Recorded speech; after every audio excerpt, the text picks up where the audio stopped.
a nomad in Central Asia would choose the dog. This does not, of course, entail that such a decision is morally correct, quote, quote, but it seems to me that there are cases, including the one just mentioned, where it is quite meaningful and cogent to argue that animal interests ought to predominate.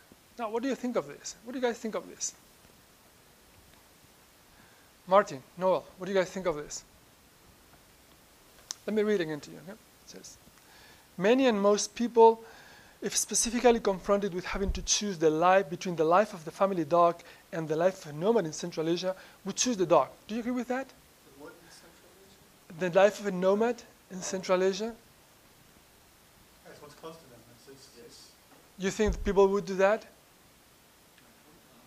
I hope not either. Thank you. I hope not. I mean, to this guy, a nomad in Central Asia seems to be like, who are those people, extraterrestrials? So he probably lives in his little town in Ohio or something. And so a nomad in Central Asia is like, are they human? What a poor moral imagination, what a lack of moral imagination. Not to realize that even if they're nomads in Central Asia or in Central Africa or in Central Australia, they're still as human as you are. I think it's a very, very poor moral imagination on his part. Yes? I was just going to say, but the amount of money that the average family probably spends on their animals is enough to feed a no one in Asia, in a third world country. Okay. We don't think of it that way. Yes, that's true. We put more money. That's a good point. We put more money on feeding our dogs and our pets. But I think I see your point. So we could put that money in feeding people who are starving, whatever, in Central Asia or in Central Africa, and we actually put the money in the pets. Good point. But I think when it comes to deciding on someone's life, we're dealing with something which is slightly different. That's my opinion. I mean, it's a good point. You made a good point, but still I think here we are dealing with something truly different. Yes? Was that intended to be like an inflammatory statement, or is that actually No, he's saying he actually thinks that really most people would choose the dog. But then what really strikes me as unacceptable is what he says next. He says, this does not, of course, entail that such a decision is morally correct. Well, what are we talking about then? If it is not morally correct, would you say it's immoral? Why aren't you writing a book on ethics? I mean, you know what? I think I've given you this advice a few times already throughout the semester in my examples. Please don't take it too seriously when I end up going to the police station. But if next semester you run out of money, you know how expensive books are, just go to the bookstore and carefully, when no one sees you, steal the books. I'm not saying this is the morally correct thing to do. I mean, if it's not morally correct, it's immoral, right? Then we shouldn't take it. That's the point. So it doesn't make sense to me to say that, yeah, people would choose the dog, and yeah, that's immoral, but hey, sometimes you got to do what you got to do.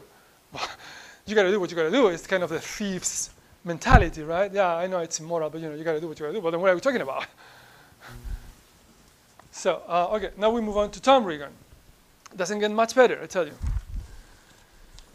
Tom Regan is the author of this book, The Case for Animal Rights.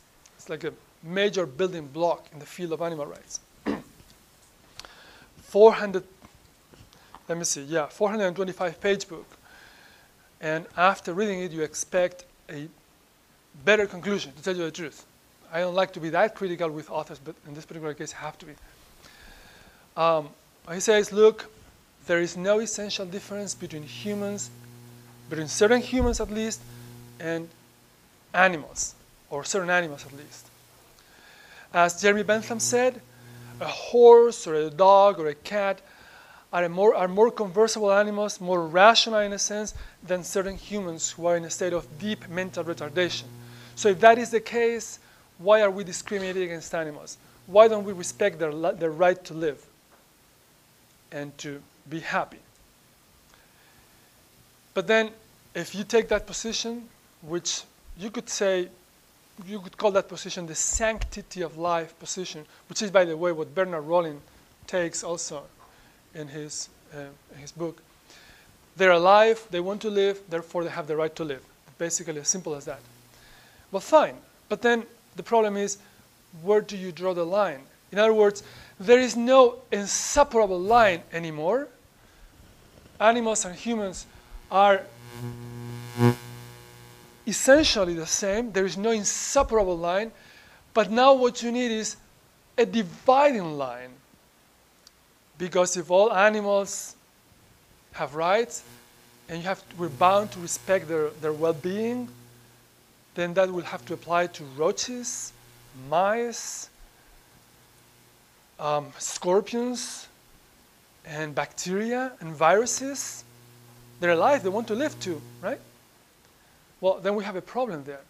Well, then what Tom Regan does is he proposes what he calls the mental life criterion. And with that, he begins to be a little arbitrary. You have to have a mental life. One could ask, but why? Why a mental life? You know, that does make an essential difference? Anyway, he says, now, but how do we define mental life?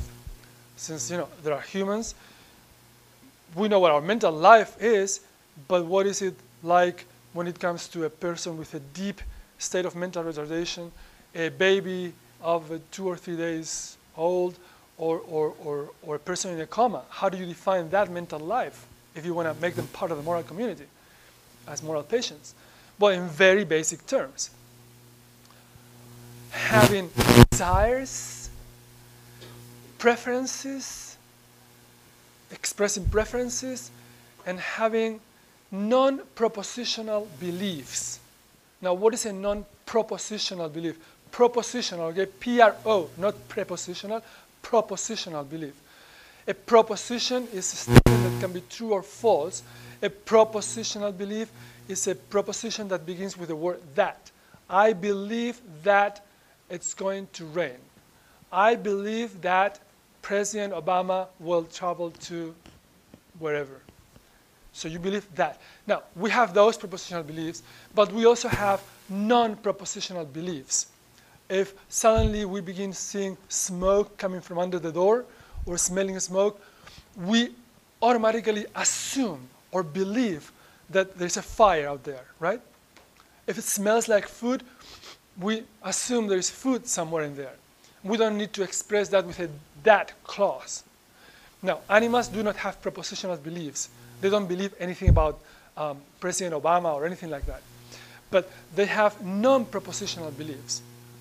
When you walk into your apartment and you walk into the kitchen and you open the cupboard and you take the bag of cat food that sounds like, you know, this shh, your cat runs like crazy to you and starts crawling on your legs because your cat knows what's coming. Food, right? You don't need to say anything. Just the sound. It's a non-propositional belief. Okay, so as long as you have non-propositional beliefs, desires, and preferences, you have a mental life. But hey, the problem is that many animals have a mental life. I mean, if you're serious about it, all animals have that mental life. You know, flies choose between one cake and the other. You know? So they have preferences. And if a fly is right here on the desk and I try to kill it, as soon as I lift my hand, the fly flies away because it has a non-propositional belief that it's going to be killed. Something's going to happen to it, right? So that applies to flies, to roaches. And I'm sure it applies to bacteria, to viruses. It applies to all animals. So there you have a problem again. Where do you draw the line? Because are we going to care for all animals? That'd be crazy. Excuse me. Are we going to protect all animal life? Look after their welfare? Excuse me.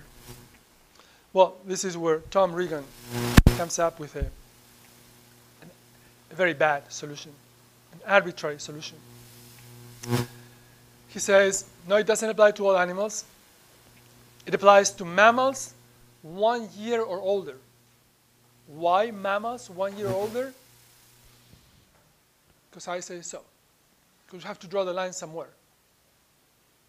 That's a very bad solution. That's a very bad solution.